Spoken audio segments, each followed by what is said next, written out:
Thank you very much. Oh, I enjoyed that.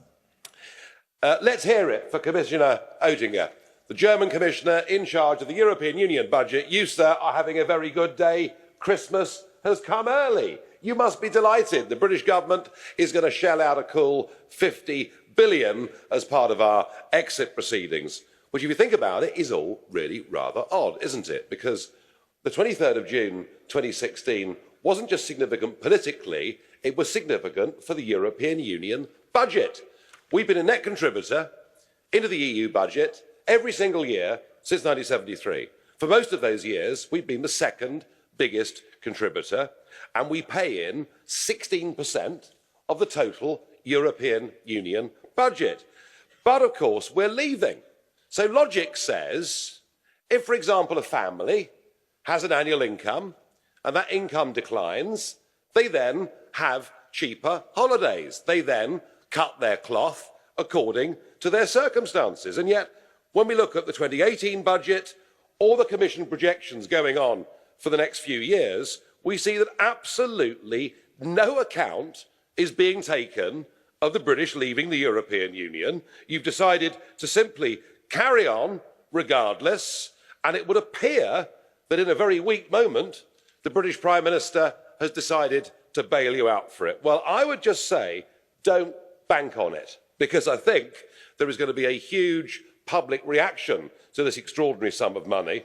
Honestly, I do. I think there is a real prospect of there being a big rebellion within the Conservative Party against their own leader. So don't think this is absolutely guaranteed. And certainly the line that I've always taken is that no deal is better than a bad deal. And in this case, it's worse than a bad deal because we don't even know if we're going to get a trade deal in return. Even if there was a firm offer of tariff-free access to the EU single market, it would not be worth the 50 billion payment. So celebrate for today, Commissioner, but I promise you, it's not in the bag. Mr Farage, there is a blue card request from Mr Mureşan, our rapporteur. Do you accept? Please, Mr Mureşan. Thank you very much, Mr Farage, for accepting this blue card.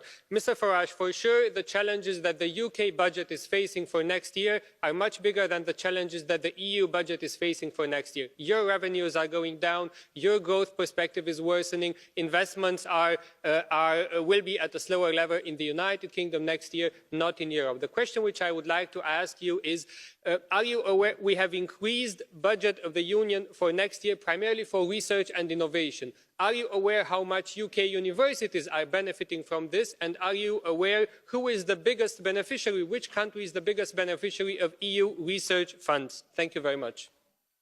The fact that the Office of Budget Responsibility is giving a bearish prognosis for the UK economy doesn't necessarily mean that they're right. You know, we had lots of people, lots of big organisations telling us that if we didn't join the euro, we were headed for ruin, and thank God we didn't do it.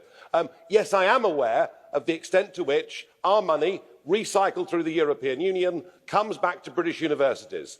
And some of it comes back to be very well spent in research. And I acknowledge that, and I understand that. But equally, much of it comes back to fund things like Jean Monnet professorships in British universities to teach a completely slanted, distorted view of history. We'd rather spend the money ourselves. Thank you, sir.